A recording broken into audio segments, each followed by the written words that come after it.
ये part 3 of the video है logical फैलेसीज के ऊपर। इसके पहले के 2 वीडियोस में हम ऑलरेडी 4 लॉजिकल फैलेसीज को कवर कर चुके हैं।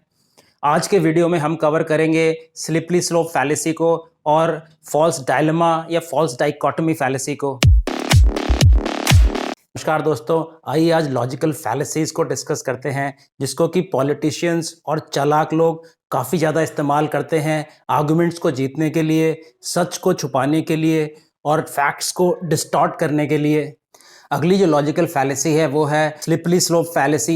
ये एक, जैसा कि ये नाम सजेस्ट करता है, ये एक बेसिक लॉजिकल आर्गुमेंट से शुरू होती है और ये डिफरेंट स्टेप्स में जाते हुए एकदम एक्सट्रीम में बेसलेस और इलॉजिकल आर्गुमेंट पे जाके खत्म हो जाती है। इसमें कुछ इस तरह से होता है कि ए होगा, से होगा तो बी होगा, बी से होगा तो सी होगा, सी होगा तो डी होगा, फिर एंड में जाके ई होगा, जो कि एकदम एक्सट्रीम आर्गुमेंट है। इसमें एक एग्जाम्पल ये हो गया कि अगर पेरेंट्स एक टीनेजर को पार्टी में जाने से मना कर रहे हैं, तो टीनेजर अपने पेरेंट्स को ये लॉजिक देता है कि अगर वो पार्टी में नहीं जाएगा तो दोस्त उसको छोड़ देंगे, तो अगर उसको दोस्त छोड़ देंगे तो वो उससे नोट शेयर नहीं करेंगे, अगर वो नोट शेयर नहीं करेंगे उससे तो वो पढ़ नहीं पाएगा और वो फेल हो जाएगा, और अगर वो फेल हो जाएगा तो फिर वो उसको कैंपस में कोई कंपनी जॉब नहीं देगी, तो अगर उसको कोई कंपनी जॉब नहीं देगी तो वो डिप्रेशन में चले जाएगा। और भी कितने तरह के स्लिपरी स्लोप पॉलिसीज का वो यूज करता है, किसी एक बेसिक लॉजिकल आर्गुमेंट से शुरू करके टोटली इलॉजिकल एंड पर लेके चले जाता है।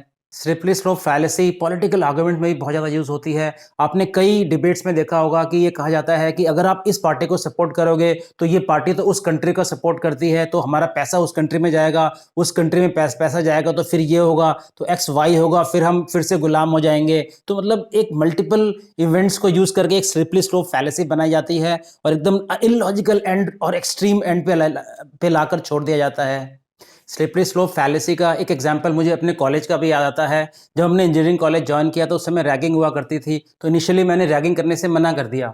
तो बहुत सारे फ्रेशर्स ही जो जिनमें बहुत ज्ञान होता है, वो आके ज्ञान दे रहे थे कि अगर आप रैगिंग नहीं करवाओगे तो आपके सीनियर्स से बनेगी नहीं, आपके सीनियर्स से अगर बनेगी नहीं तो फिर वो आपसे नोट शेयर नहीं करेंगे, वो आपसे नोट शेयर नहीं करेंगे तो आपके सेशनल्स में नंबर कम आएंगे, तो आपको बाद में जाके प्रॉब्लम होगी जॉब मिलने में, और हमें तो साथ में ही ज़िंदगी भर रहना है, और पता नहीं क्या क्या, और सब बकवास एकदम, मतलब उसका कोई मतलब नहीं था।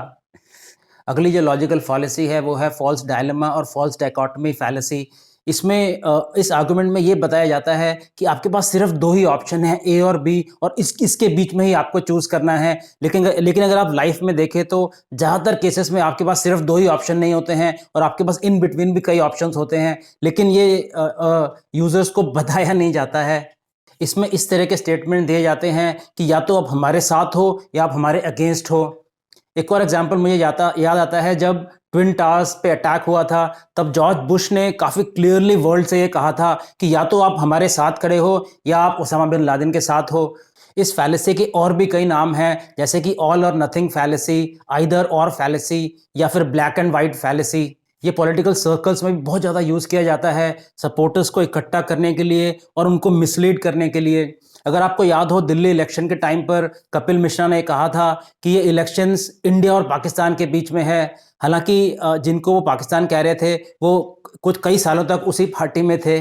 सिमिलरली अरविंद केजरीवाल ने दिल्ली इलेक्शन में ये कहा था कि ये डेमोक्रेसी और डिक्टेटरशिप के बीच में लड़ाई है, और हम सब जानते हैं कि ऐसा तो कुछ भी नहीं है। अगर आप कंगना रनौत और संजय राउत का केस भी ले लें तो हालांकि बहुत सारे लोग तो डिवाइड हो चुके हैं एक दूसरे के सपोर्ट में, लेकिन बहुत मेजर पॉपुलेशन ये है जो कि ये अभी भी ये समझती है कि पार्शियली दोनों सही हैं और पार्शियली दोनों गलत हैं।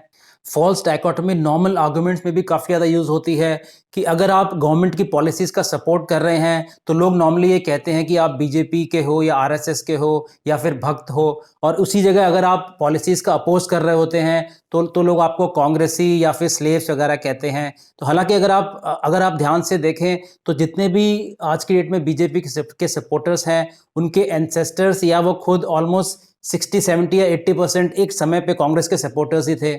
ये थी की लॉजिकल फैलेसीज, जिससे कि एक इंसान इजीली मिसलीड हो जाता है और उसको पता भी नहीं चलता है। तो कोशिश कीजिए कि चीज़ों की या आर्गुमेंट की डिटेल्स में जाएं और इन फैलेसीज से मिसलीड ना हो और सही और गलत का सही आकलन कर सकें। धन्यवाद दोस्तों, मैं हूं डॉक्टर विनोद सिंह। नमस्कार।